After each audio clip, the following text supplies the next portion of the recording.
Good morning and welcome to the launch of the Consumer Affairs Division's Facebook Live series, Consumer Talk. This consists of a monthly program with topics geared towards empowering you, the consumer, to make informed purchasing decisions and, of course, answer your questions.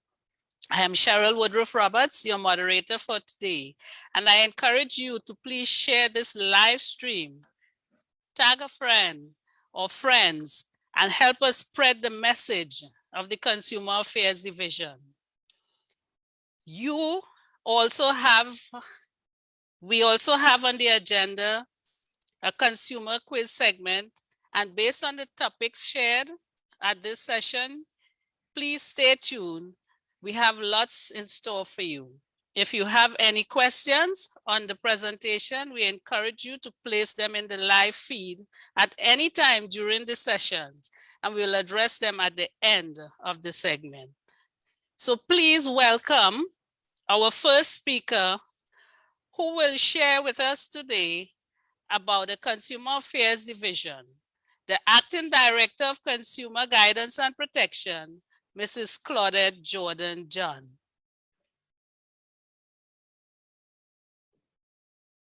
Good morning, consumers, and welcome.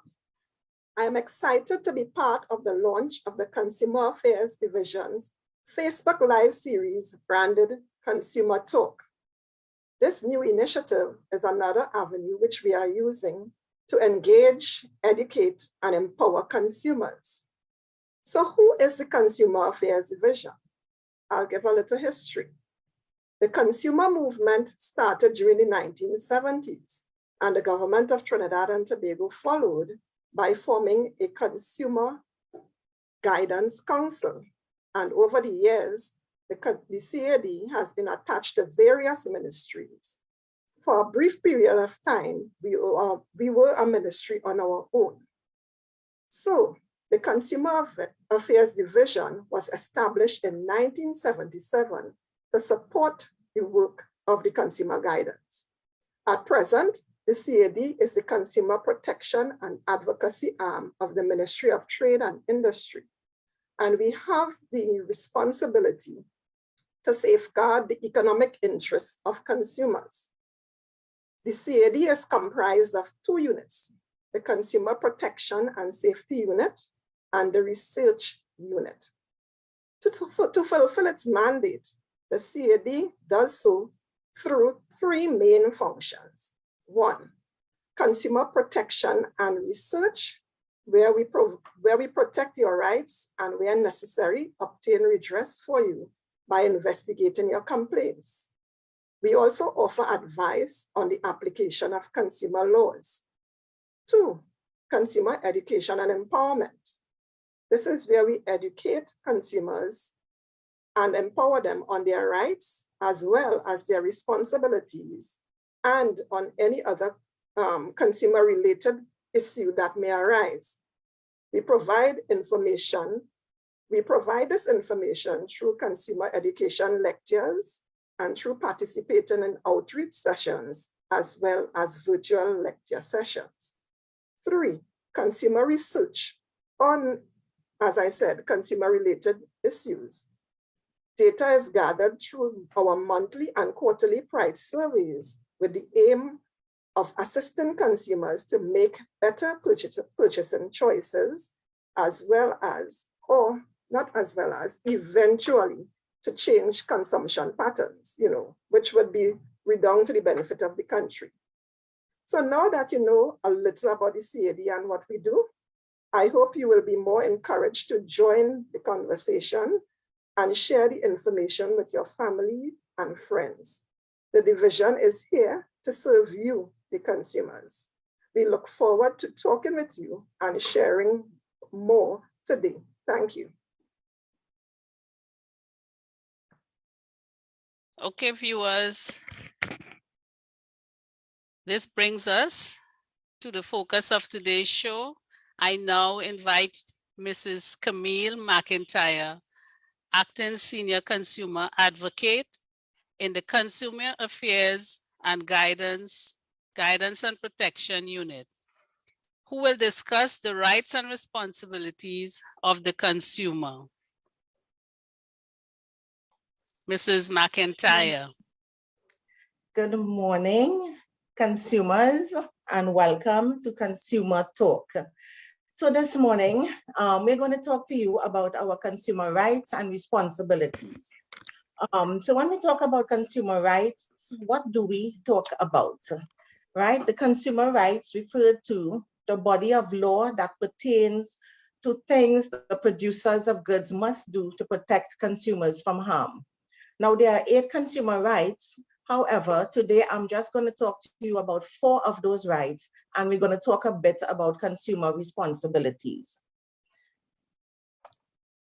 So our first right of the consumer would be the right to choose. As consumers, you know that we have a wide range of products in the marketplace, and we have different brands. And all of these are offered at competitive prices with the assurance of satisfactory quality.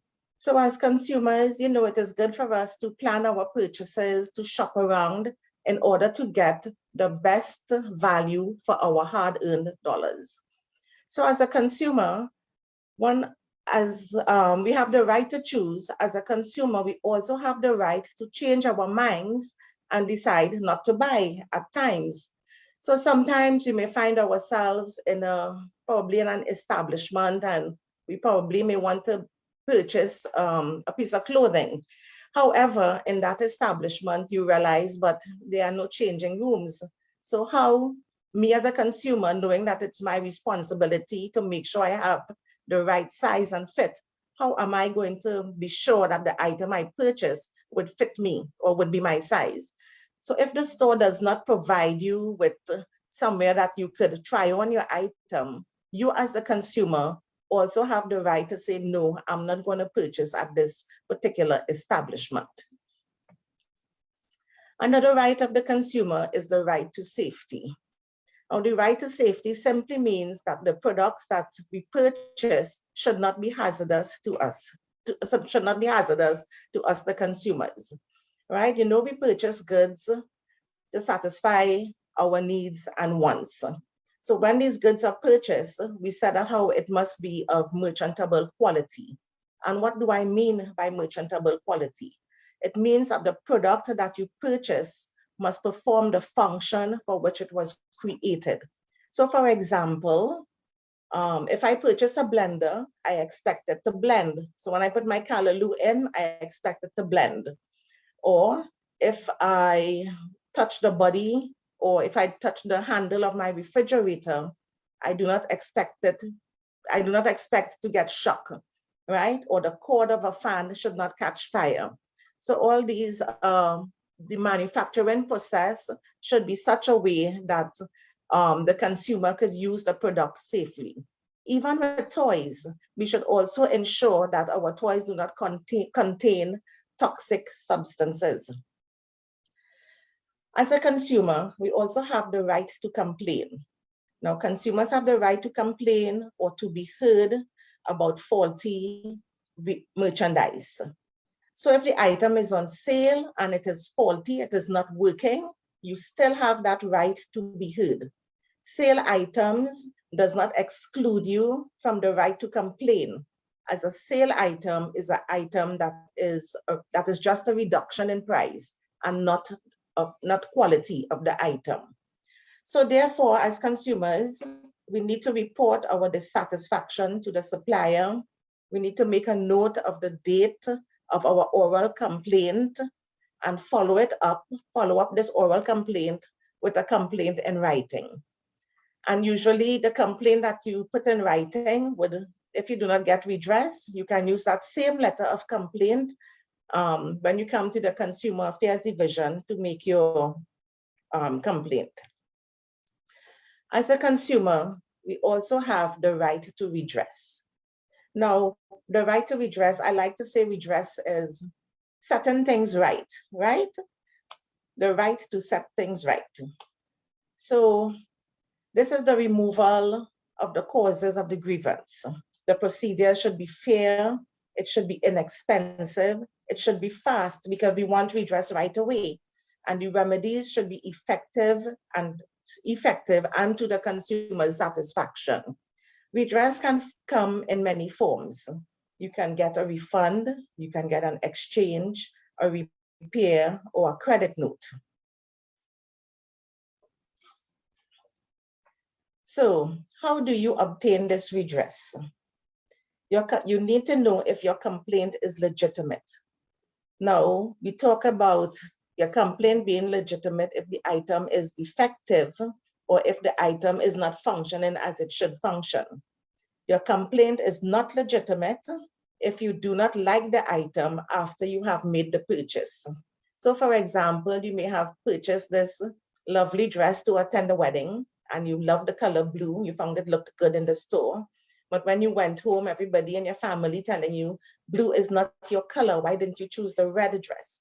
This is not a cause this is not a legitimate complaint because you changed your mind. So most likely, it's really up to the supplier to determine if they would give redress or not, because your complaint is really not legitimate.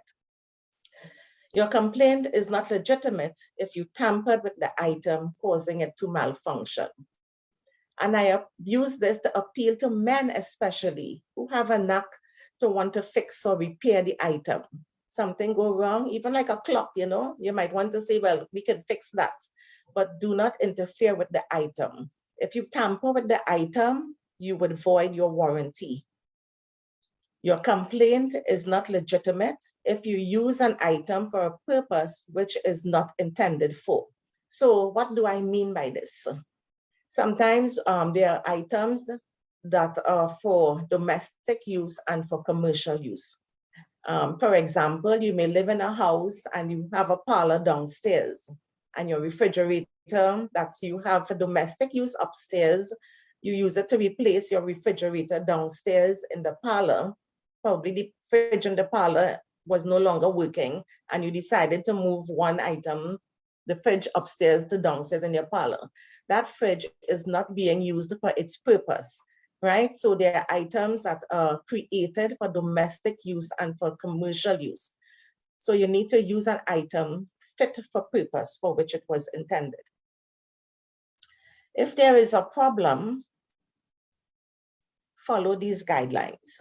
So this is just to reiterate some of the things I said.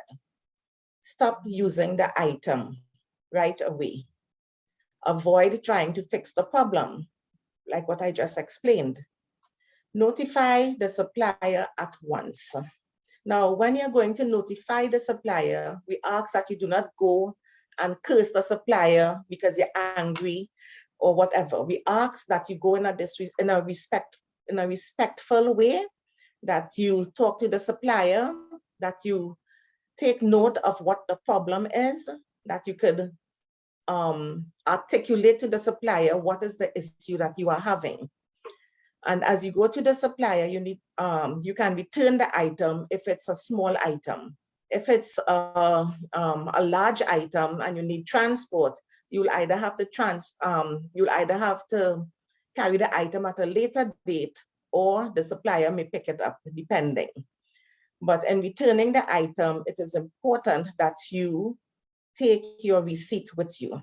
Your receipt is proof of purchase, and we're going to talk a little more about the importance of receipts, but it's your proof of purchase and it's the avenue by which you can get redress. Speak to the manager or owner, discuss the type of redress. Now, when we had notified the supplier and we did not go in a respectable manner, what happens sometimes is the lines of communications is broken, right? Because that's how it is. Lines of communications are broken when you go in an aggressive way. So you really need to know what is wrong with the item. So when you speak to the owner, you'll be able to discuss types of redress that could take place. And if after you have done all these things and you are still not satisfied with the redress given, or you're still not satisfied with the help that is being offered, you can still come to the Consumer Affairs Division and lodge the complaint, right?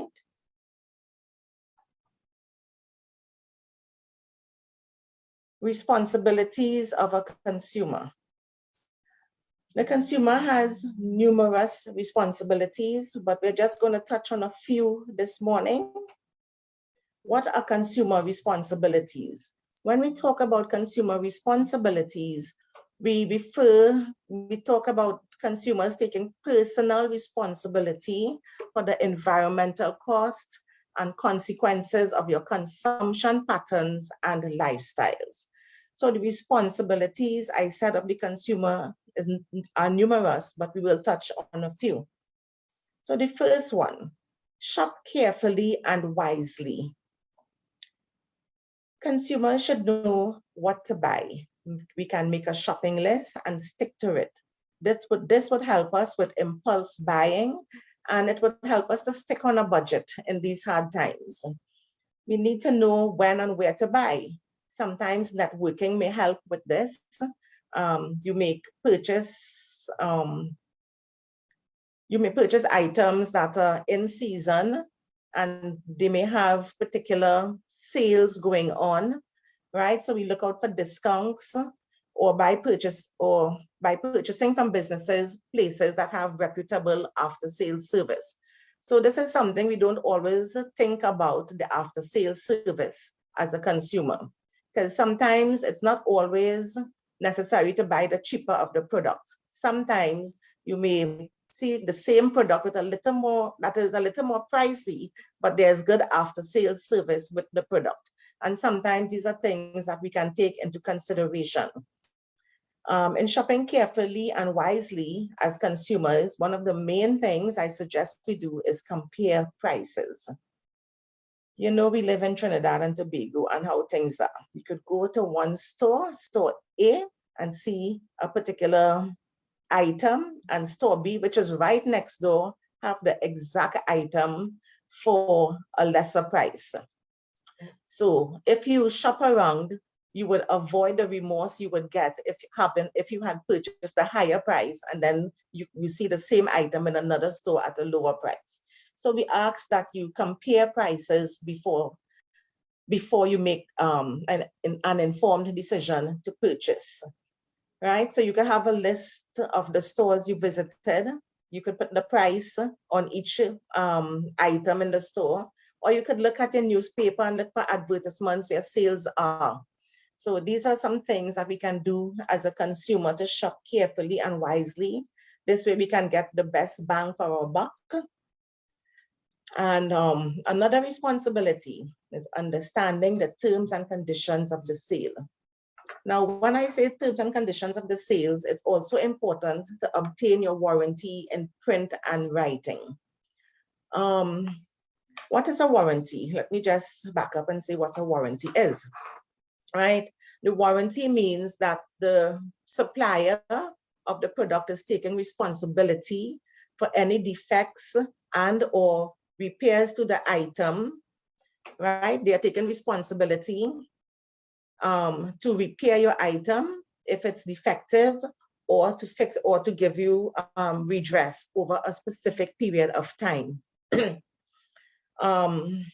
Warranties could be limited in the sense that some warranties may tell you that you have to, that is the supplier would give you free labor, whereas the consumer would pay for the parts.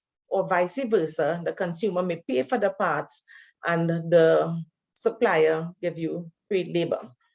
There's also something called full warranty. This warranty covers the entire product for the full period of time of the warranty. However, certain parts of the product may not be covered over that same period. So a good example of this would be your refrigerator. The body of your refrigerator would have a warranty for 1 year most of the times, and your compressor may have 3 years warranty. However, that ice maker in the fridge may have no warranty at all. So it's really important for us to understand the conditions, and understand our warranty. Another responsibility of the consumer is to save receipts. Save receipts. Ensure that you keep your receipts. Your receipt is your proof of purchase Your receipt is the opening for the conversation for redress. And it's important that you have a proper receipt. Now, a proper receipt should really have, it should give information about the item that was purchased, where it was purchased, when, the date of purchase, and the price you paid. So you need, as a consumer, to insist on a receipt. Even if the store doesn't want to give it to you, ask for the receipt, because sometimes they might say, oh, they forgot. So if you ask for your receipt, you should get your receipt. Ask questions at point of sale. Now, when I say point of sale, this is before you actually purchase the actual item, right? You need to gather information on the goods and services. So as we just spoke about warranty, you could ask, is this item under warranty? How long is the warranty for, right? Is the warranty with your establishment, or is there a third party involved? You can ask these questions. Does the store offer delivery, right? Or does the store provide any after sale service?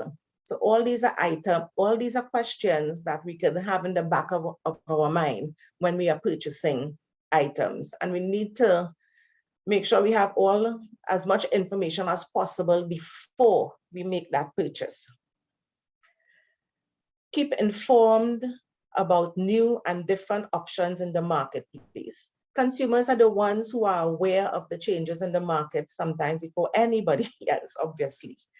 So we are aware of the changes in prices, aware of new products that are coming on and new features that are on product that are offered. Also, the responsibility of the consumer is to report dissatisfactions with goods and services to the supplier. And of course, this comes down to communication again, right? So we need to know what we are communicating, why are we dissatisfied with the goods, what's the problem with it, so you can communicate this to your supplier. Inform others of unfair business practices or treatment. Now this is based on the power of word of mouth, right? Every good supplier would understand the power of word of mouth from their consumers. So it's really important to report our dissatisfactions with goods. Sometimes too, let me just give you an example here. There was an issue a time where a particular store was selling jerseys, and we got a lot of complaints stating that, well, a few complaints stating that this particular jersey shrinks after washing. Now, the supplier was not aware of such things, right? And based on that supplier being aware, he would change his supply of jerseys, because they would not, if you did not make a complaint, they would not have been aware. So it's just important to really report your dissatisfaction with goods. If you still cannot get redress, you can contact the Consumer Affairs to make a formal complaint via the following. You can email us at consumeraffairs@gov.tt, or visit our website, www.tradeind.gov.tt, or you can like us on Facebook at Consumer Affairs TT. And you can always call our toll-free number, 800-4277. So I hope that some of these little tidbits that we have given you, that you would really take it to heart and apply it. Thank you for listening. Wow. Despite our little hiccup, I learned a lot. Thank you very much, Mrs. McIntyre, for such an insightful presentation. So, consumers, just to recap, the rights you have as a consumer: you have the right to choose, you have the right to safety, the right to complain, and also to redress. Ladies and gentlemen, this has brought us to the Q&A live segment. You were asked earlier to place your questions in the live feed, which we will now address. I will give you just a few more minutes, sorry, to place your questions. Okay. Just a few more. Could you join us, please, Mrs. McIntyre, to answer some of these questions? Of course. Okay. So I have 3 questions.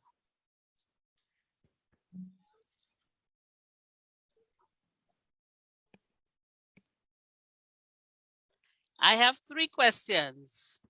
Number 1, if I purchase an item as a gift and the person does not want it or it's the incorrect size, can I take it back or get a refund? Okay, that's Mrs. McIntyre. Yes, that's a good question. Especially as we now came out of the Christmas season, I guess that could have what prompted that, but it's a good question. The consumer law demands that or states that if an item is defective, the supplier must give a refund. However, if your item is not defective, you can take back the item. Are you hearing?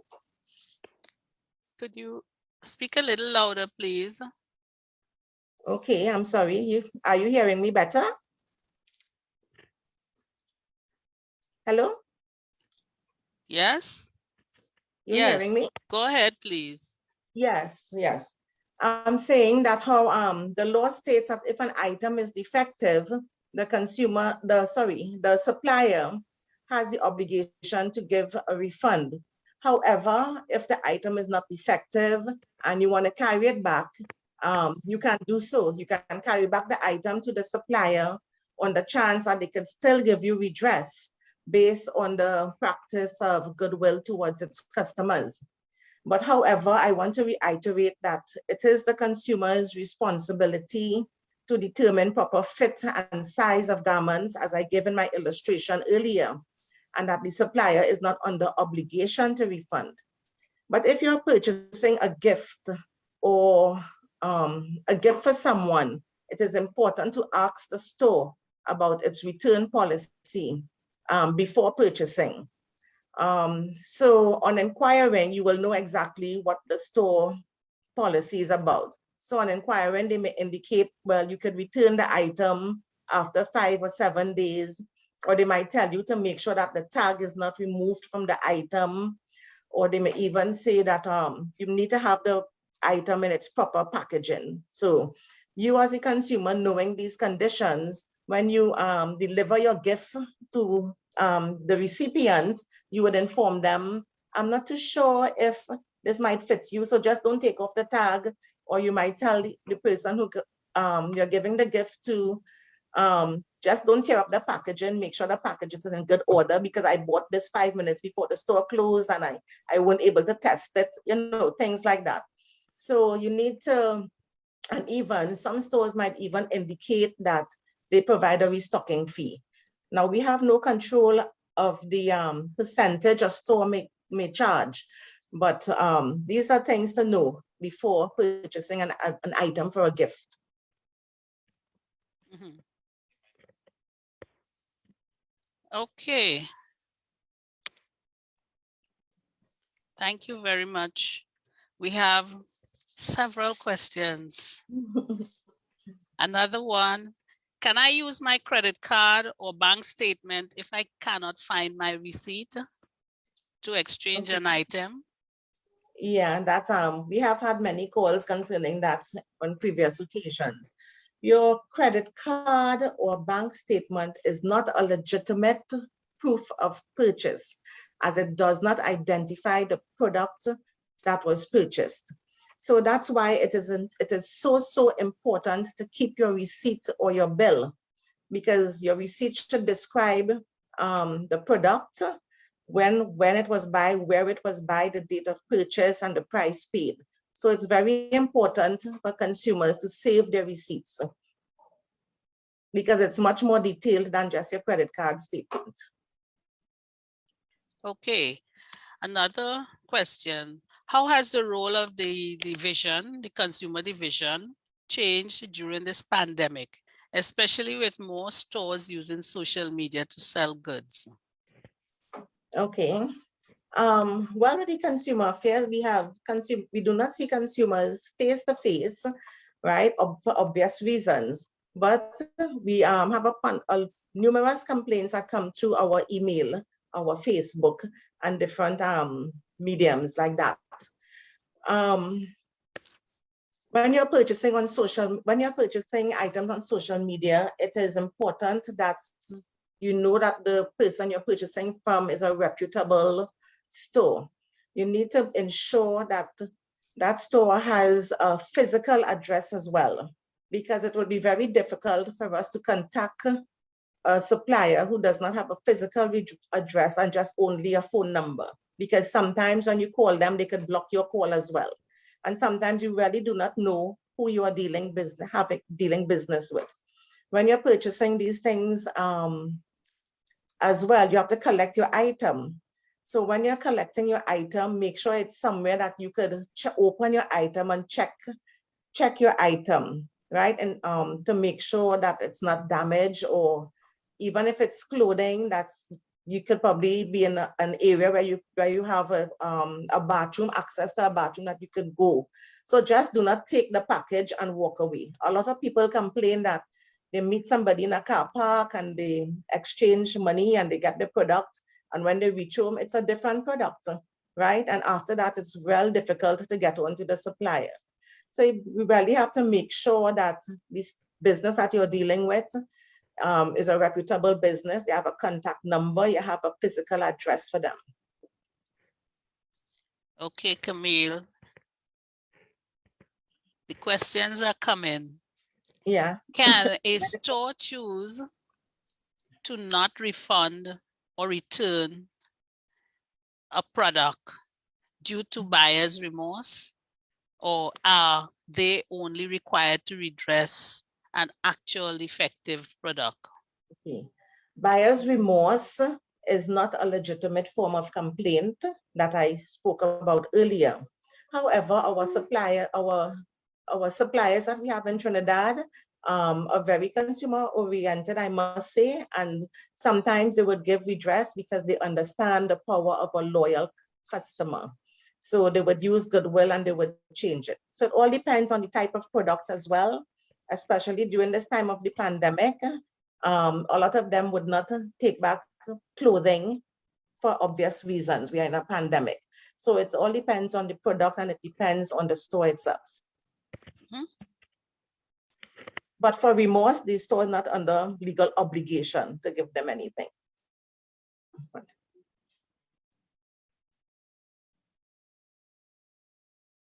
Ms. Robert.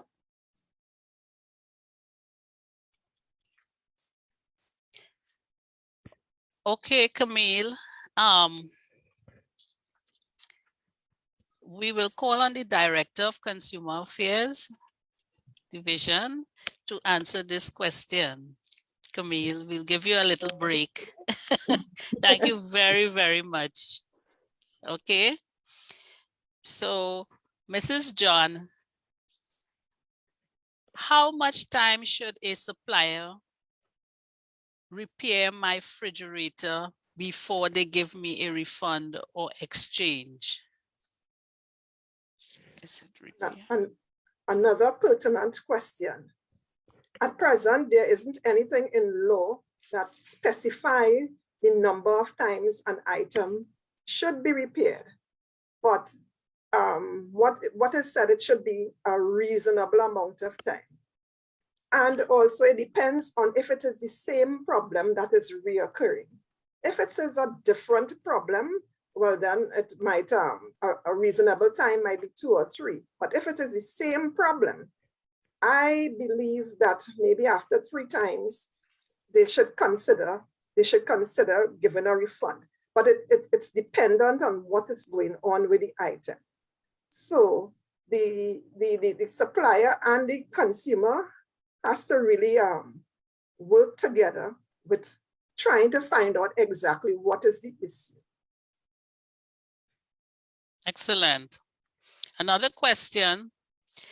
If a customer signs a receive in good condition acknowledgement, would that void any claims for a defective product?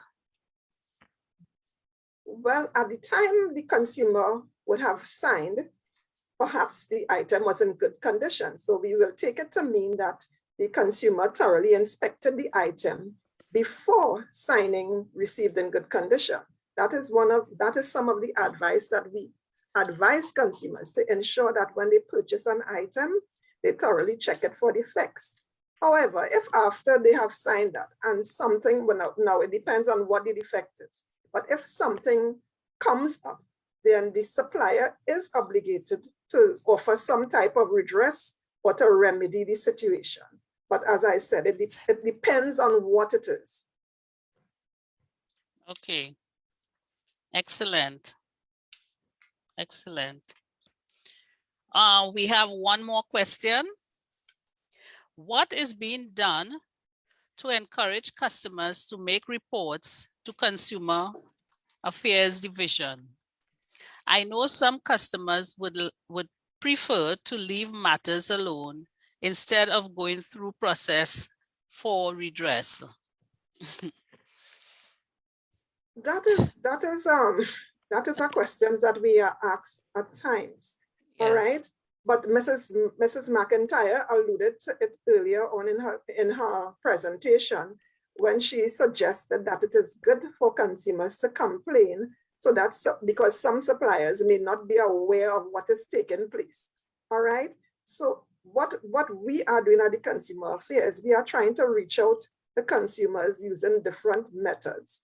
Now, this Facebook Live series that we are doing now, this is one avenue whereby we are trying to reach and educate consumers. We have the Facebook page where consumers could ask questions. They can have the opportunity to read and get information about things that we would have put up, especially our price survey. We also have the email address where they can email their complaints if they do have an email. And we have our toll-free number where they can call. The division is also very active, and we also collaborate with other agencies, other government ministries or private sector individuals, where we take part in webinars and lecture sessions. Now, consumers, what you need to be aware of is that we offer lecture sessions free of charge. So if you are part of a group or perhaps church or a sports group or anything else, we also provide information to secondary schools.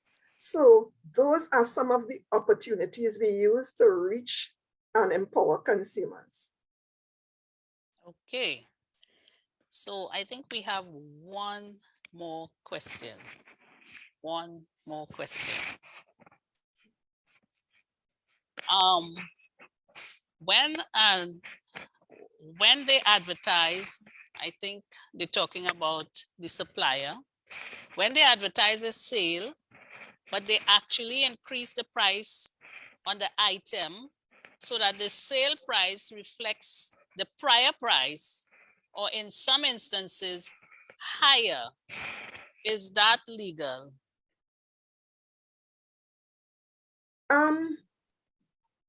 The short answer would be no, right? So that is why consumers are encouraged to shop around and check before. So consumers really would know if the price was X and now the same at the sale, the price is still X. So in that instance, consumers have the responsibility of to desist, not to patronize that establishment if you are seeing that it's not really a sale.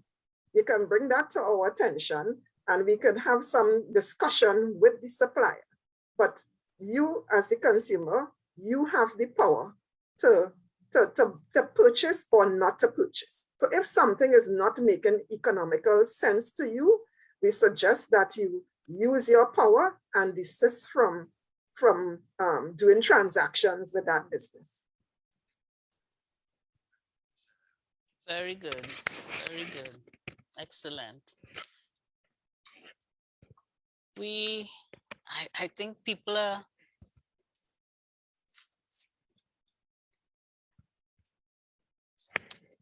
yeah, I think people are excited. We have some more. I thought it was the last question, but it's not.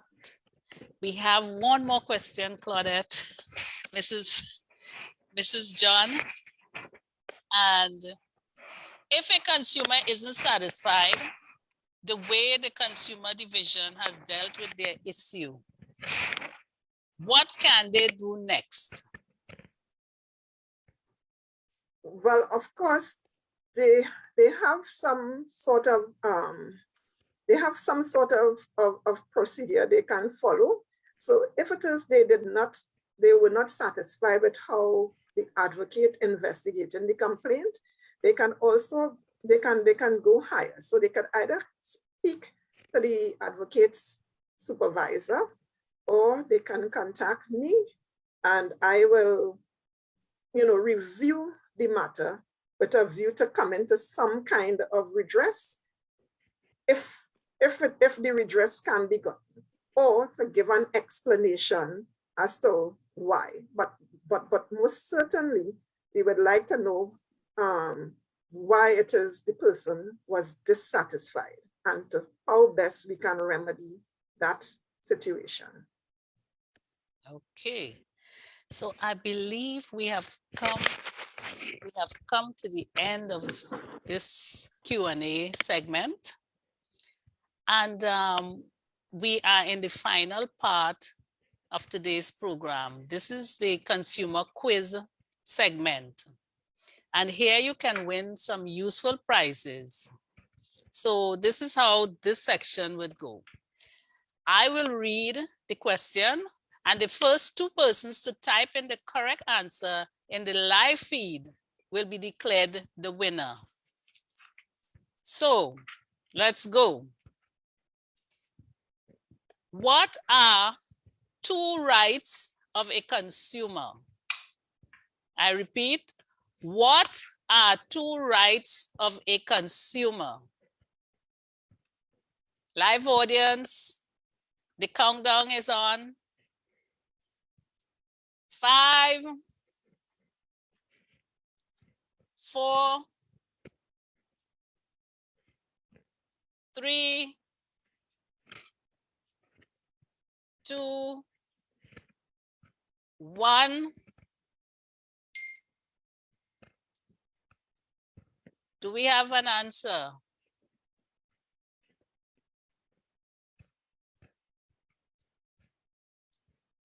Do we have an answer?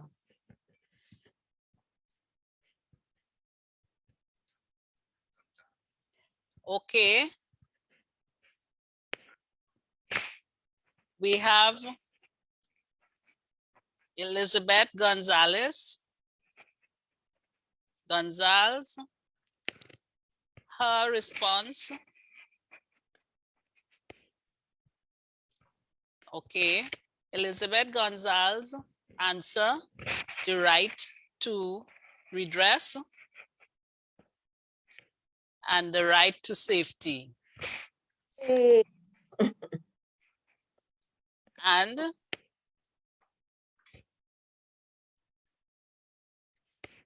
what's the next? Who is the next winner?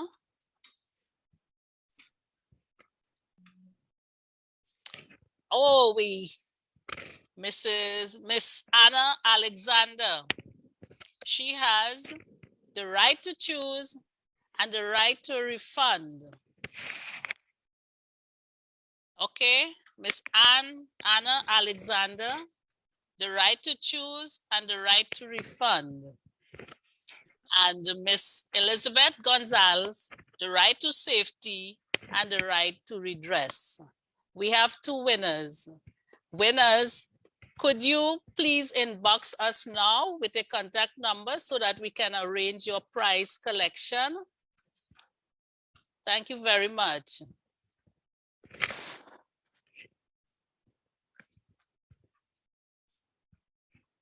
Elizabeth still has another question she wants to ask. Could Camille, Mrs. Mrs. Jordan John, are you willing to answer Elizabeth's question? Sure, sure.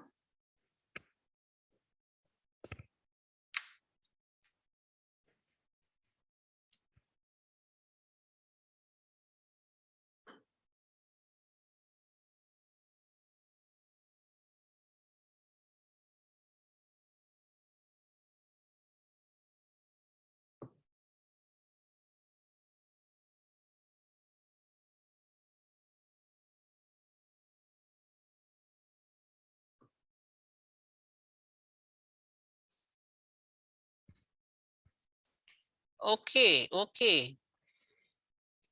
Winners again, could you please inbox us now with a contact number so that we can arrange your prize collection?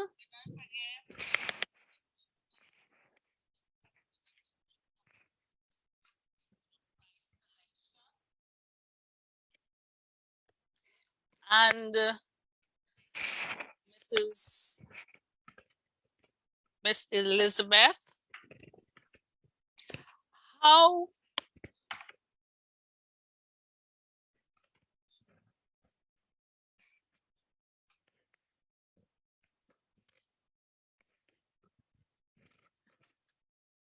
many complaints has the Consumer Affairs Division received over the past 2 years since the start of the pandemic? Would you say there has been an increased number of complaints? How many complaints has the Consumer Division received over the past 2 years since the pandemic? Would you say there has been an increase in the number of complaints? I would not be able to give you an accurate figure right now. I could call on Mrs. McIntyre to see if she could assist me, but I wouldn't say that it has been increased significantly. Mrs. McIntyre, do you have any idea, or we would have to provide that information at another date? I wouldn't say it has increased significantly. What I would say is the type of complaints that we received probably was a bit more different. So we might have, because pertaining to travel and people having down payment on places and issues like that. So the complaints were a little more different than the norm. Excellent. We could try to provide this information during our next Facebook Live series, because we didn't pay particular attention to the amount, and then it's a 2-year period. So we will have to check the database to get an accurate figure. Okay, very well, very well. And so we have come to the end of this first live program, Consumer Talk. We enjoy engaging with you, our consumers, and we hope that you would have gained added information through this session that will help you to make wise decisions as a consumer. Just a reminder that this show takes place on the 3rd Friday of every month at 11 a.m. right here on our Facebook page at Consumer Affairs TT. So we encourage you to put on your notifications. If you would like to contact us, you can send us an email at consumeraffairs@gov.tt, or you can send us, or you can call us on 800-4277. Again, the number 800-4277. We look forward to hearing from you. Thank you very much. Consumer, know your rights, be aware, be responsible.